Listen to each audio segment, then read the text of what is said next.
Hello YouTube, welcome to Bub's World. I'm your host Bub, and today we're going to get into some books I picked up from Heroes Con 2023 VIP 3-day pass, the whole routine. It was first, I just want to say before we get into the haul and everything, it was super awesome to meet everybody and see everybody, and there just wasn't there's nothing quite like it. Let's put it like that. There's nothing quite like doing a convention and seeing a bunch of people that you maybe have only ever seen online or in live chats or anything like that. So if you get a chance, do it. But today we're going to get into, so I'm going to have a few videos coming out, but today is going to be the comic haul proper. So not signatures. I picked up some of those. I picked up some original art, got some other odds and ends. Those will be for other videos, but today we're going to get into comics. So let's see how I did.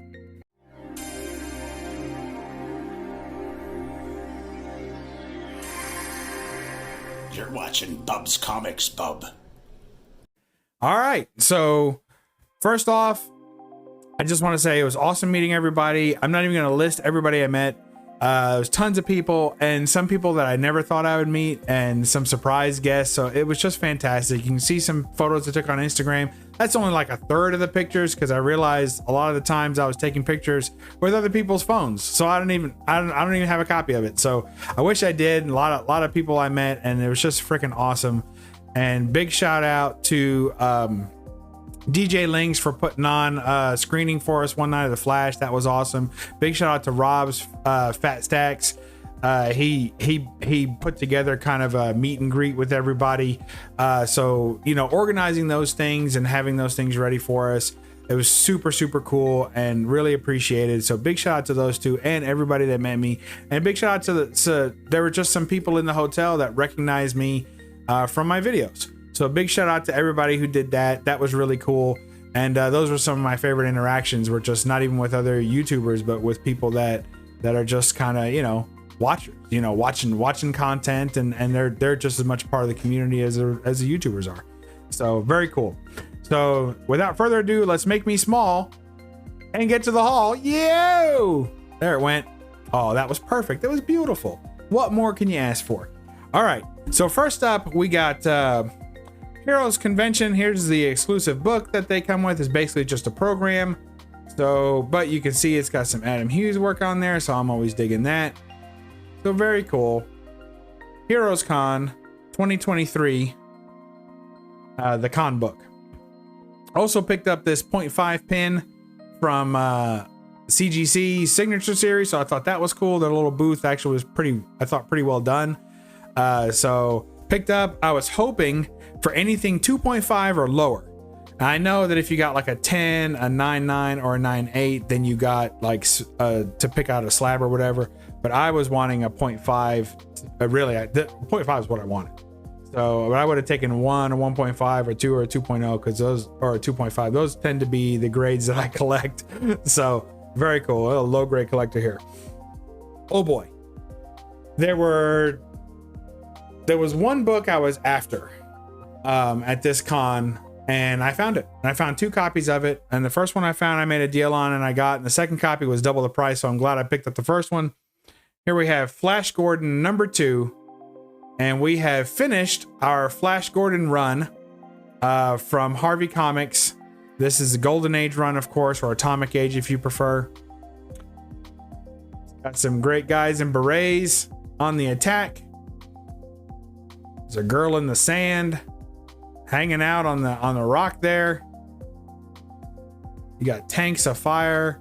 Got Flash Gordon in his beret for some reason. Maybe he was pretending to be part of the group. Who knows? Some spaceships. Flash Gordon #2, and that run's completed. There's only 4 comics in that run, but now I have all 4. I would still like to add to it there's some bread, some like Wonder Bread or something printouts that were reprints from these. So I'd like to add that. I think there's a couple of volumes of that, like 1 or 2 issues. So I'd like to do that, but for all intents and purposes, this run is complete. 1 through 4, 5. There's artwork for 5 inside of 4, but it doesn't look like it ever got released. So there you go. Very awesome run in the books, done and dusted. So very happy about that. All right, next up we got Captain Easy. Number 10, a nice 10 center here. This is actually, so this is Captain Easy number 10, but this is actually, if you follow a lot of Golden Age stuff, this is actually Captain Easy number 1. And the reason is because, of course, they wanted to save on postage and all that good stuff. So they pretended, they just started the numbering. They had to pay new postage anytime there was a number 1 that came out. So instead, they would just continue it going from other titles or just start with number 10 or something like that. So here's Captain Easy number 10, but it's really the first standalone Captain Easy. There you go. The Great Red Dress Distress. Not a perfect book. It's got its problems, but these are the kind of things I collect, and I just absolutely love it. Some good girl art there. Captain Easy. This next book I've never seen in person.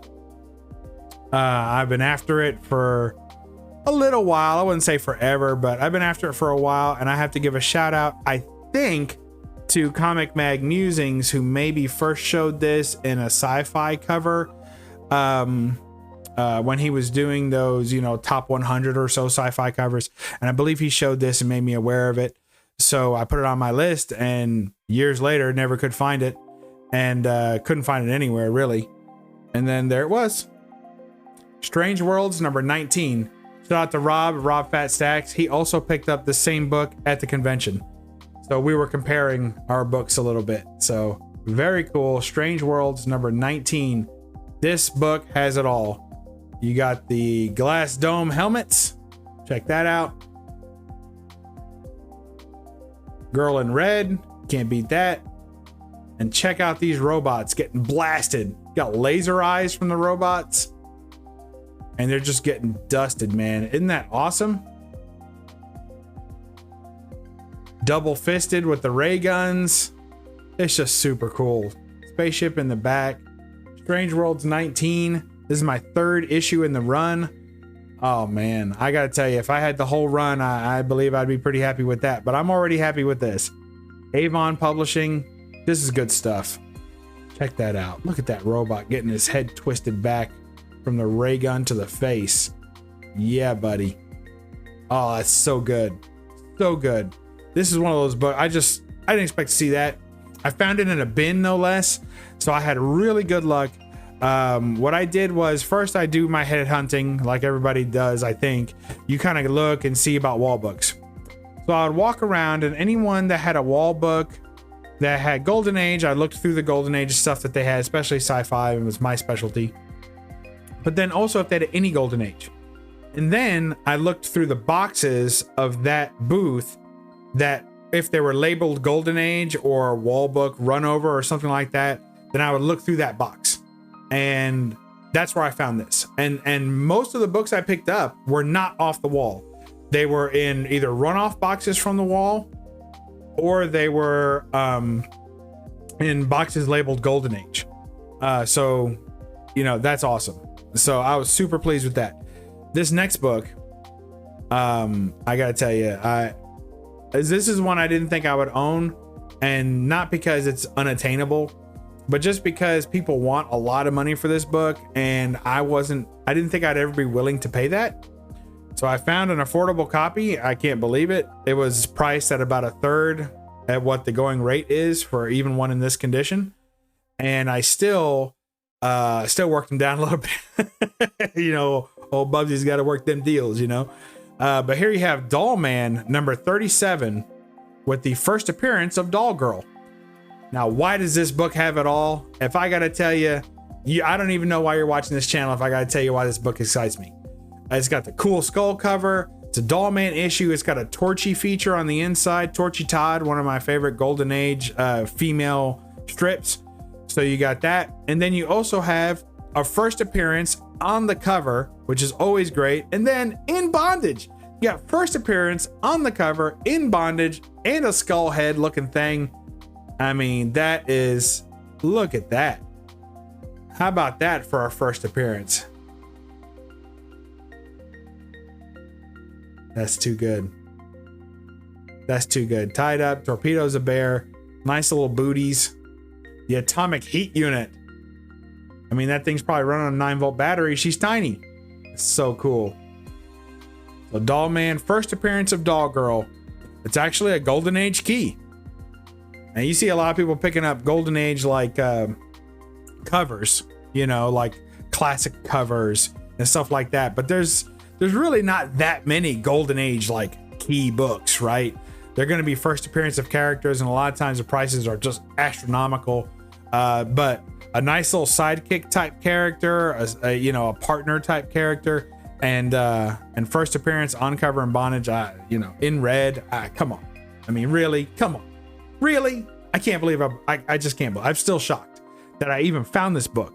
And this book, it was in a bin. It was in a bin. So it was very cool. I was super excited. All right, next up, a little bit more bondage for you.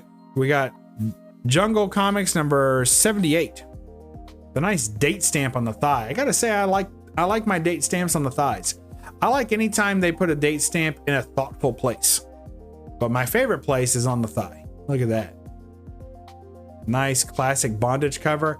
Another book I've never seen in person. So there's a run of these bondage covers in Jungle Comics. It kind of starts around here and then runs a little bit. And there's lots of them peppered in throughout. But of course, those command the most money. And so never seen this one in person, never seen it for sale. I'm sure it has been, but I just haven't seen it. And so there it is. Jungle Comics 78, stole it, super cheap price, and found it in a bin, and super happy to have it. When you're Golden Age hunting, there's a progression that happens, and you start getting, you start with modern books maybe, or Silver Age, or whatever you collected as a kid. You kind of gravitate to that first, and then you start expanding to keys and stuff. And then you're gonna get tired. You collect most of those keys, and you're gonna get tired of hunting what other people say is valuable. And you start really focusing. And if you ever flip that Golden Age switch to where you're getting stuff before the comics code even, then at that point you really start focusing on what you like and what excites you about a book. And when you get there, it's tough to ever peel that back. And you have a lot of habits that you had when you were key collecting. So it's easy to just scan wall books and go, none of the books I'm looking for, and then move on to the next booth. Check the bins. Go through the bins. And if there's something labeled, something that you like good girl art, sometimes it'll be labeled, sometimes it'll label babes or something like that. Sometimes it'll say jungle, or if you're into westerns, it'll say westerns or romance. Check the bins. You don't have to do quarter bins, you don't have to do all that. They're probably not going to be there. But if someone has Golden Age, they know they have Golden Age, and they'll put it in a separate spot. So find out where that is, and you can always ask the dealer too. And let me tell you, Heroes Con this year had more Golden Age and more dealers than any Comic Con I've ever been to. This is a must go if you're into comics, more than all the other stuff, more than cosplay and celebrities. Must go. All right, so that's where I found that, in the bin. So remember, don't forget those, unless you're just letting me have them all. This next book, this is one I never thought I would own. I've never seen an affordable copy anywhere. I've never seen one that presented as well as this, almost anywhere, and certainly not in any kind of close to earthly realm of pricing. We got Starling Comics 47 with the killer Schomburg cover. I mean, I've seen this book before, obviously. It's a very famous sci-fi book. I would consider this a top sci-fi key for covers, and certainly a top Schomburg cover, and also a top bondage cover. So this has it all. And this is about where the red outfit for this girl shows up. This book belonged in my collection. The guy had a ridiculously low price on it. I offered him even more ridiculously low price, and we made a deal, and me and my wife worked together. By the time we were done, the guy said we were Bonnie and Clyde. Just going through, and robbing them blind. But there you go, Starling Comics 47. A pretty clean cover. I mean, look at the bright red on that. It's just killer. Look at that. Clean. I pretty much just can't believe I own this book. This book, owning this book it blows my mind. and for two reasons.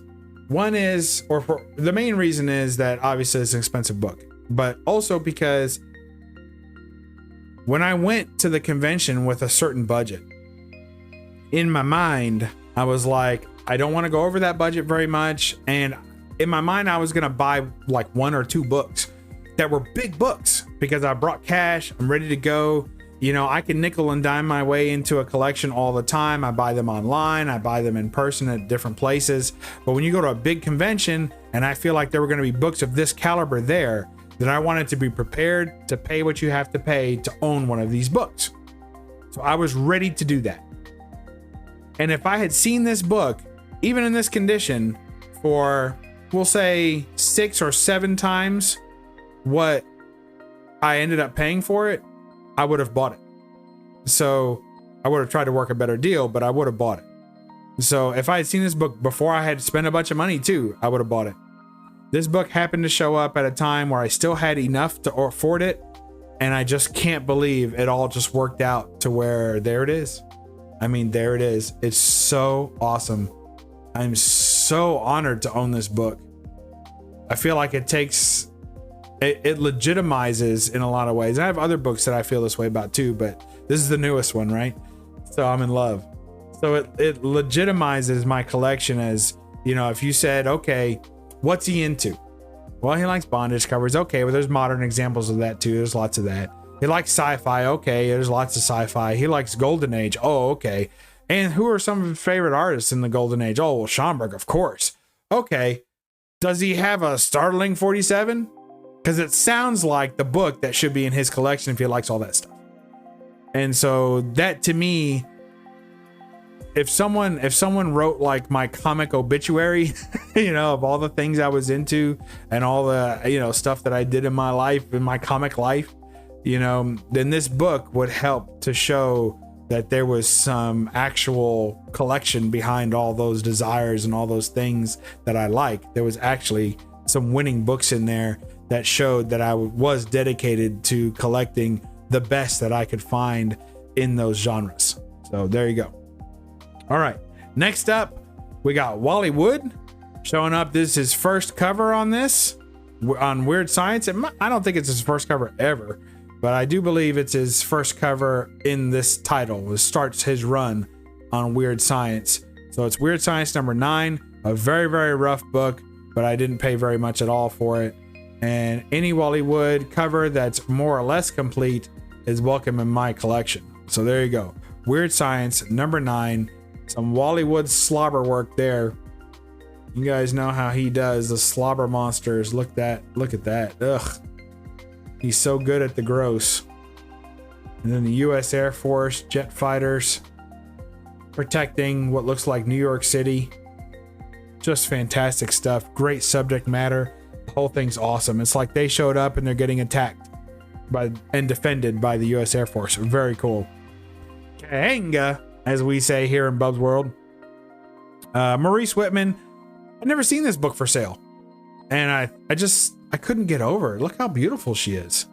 And the hair and the wave and the lion. I know it's rough. I mean, it's almost not even a book. Some would call this a rag, but it's one of the prettiest rags I've ever seen. And I think I paid $5 for this. Like, how am I not going to pick that up?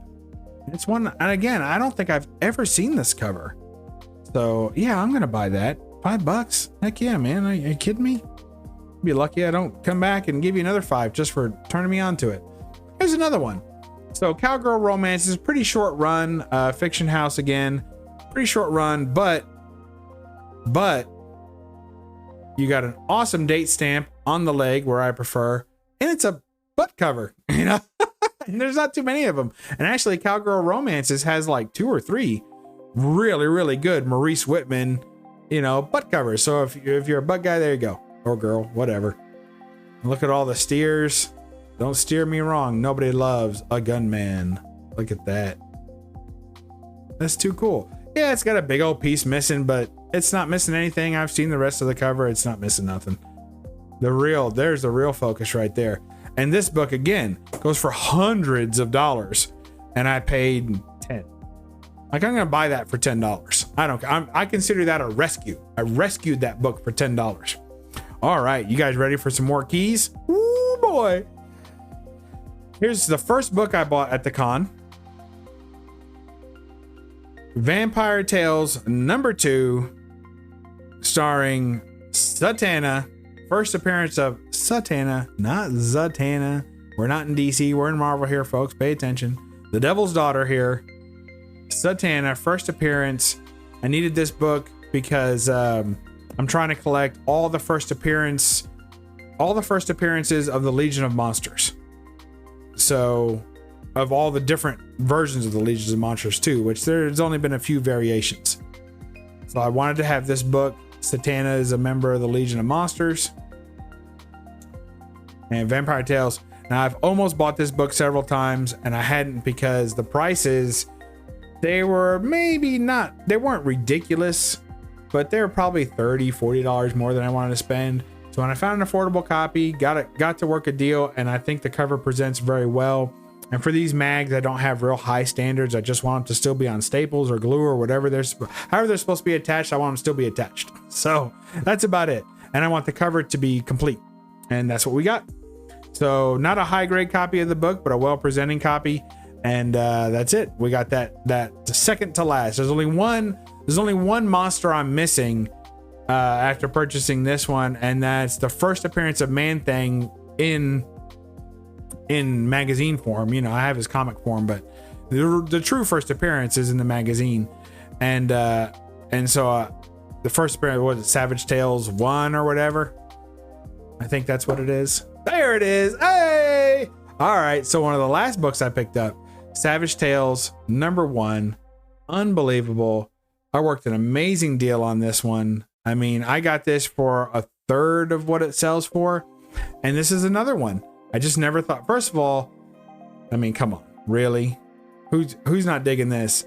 And I didn't think I'd end up with this book at this convention at all.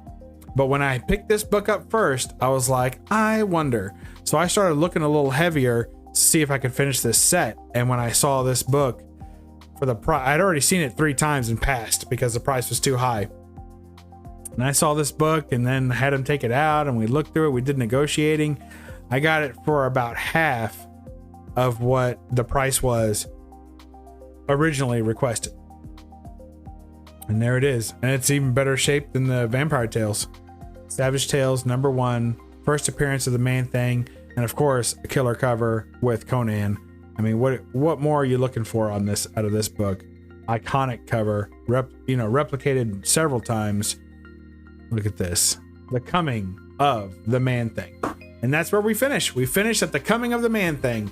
So I hope y'all enjoyed that. That's my haul from Heroes Con 2023, the comic edition and mags. But stay tuned. We're gonna have a art edition, including signatures, some original art, some commission work, and then I've got a little tiny video I'm gonna do of a very special item that I picked up that I'm really excited about. I think you guys might dig. We might even do no faces on it and just do a presentation of it because it's just really cool. So we'll see. I might talk some. All right. Well, I hope you guys enjoyed that. If you were at Heroes Con, and you're watching this video, and we got to hook up and talk, leave a comment.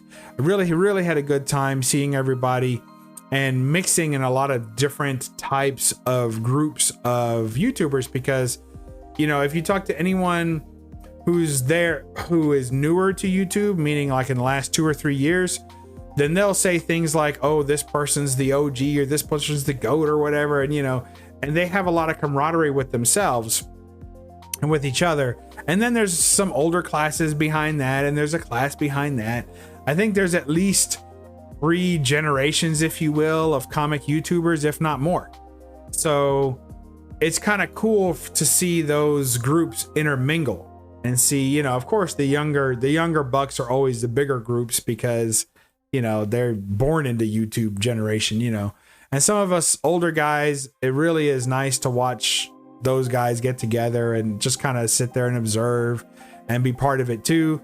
And then, then it was nice to meet up with some people that I've known on here for years and get together and have dinner and that kind of stuff. So really just an outstanding, fantastic con. I try not to do the same con 2 years in a row because I feel like I see the same books and I see the same vendors. But in this case, I kind of want to see the same people again and more.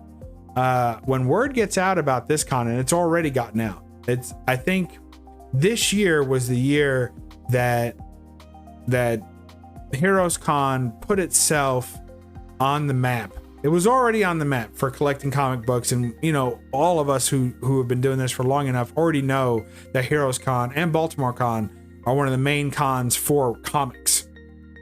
But I think it finally reached a level this year that it had never reached before of being a meeting place for comic collectors and a networking place and a YouTube convention, basically, of all these people who are on Instagram and YouTube, and they all just came together to meet and hang out and have a good time. And in the past, you know, C2E2's been that, MegaCon has been that, New York Comic Con's been that, San Diego probably not so much, but it's been this mecca of people getting together and having a great time. And I think Heroes Con this year put itself in the community map of being a you can't miss event. If you can get to this convention, you need to get to this convention. And I think if you ask anyone who went this year, they'll tell you that. Be there next year, come hang out with us, meet us, and even if you show up with $1 in your pocket and no books on your list, you're gonna have a great time hanging out with some great people. So we'll catch you next time in Bub's World. Remember to read a comic. Let's see who we got. Oh, you know who it's gonna be. Read a comic and don't apologize for the glare. Bye-bye.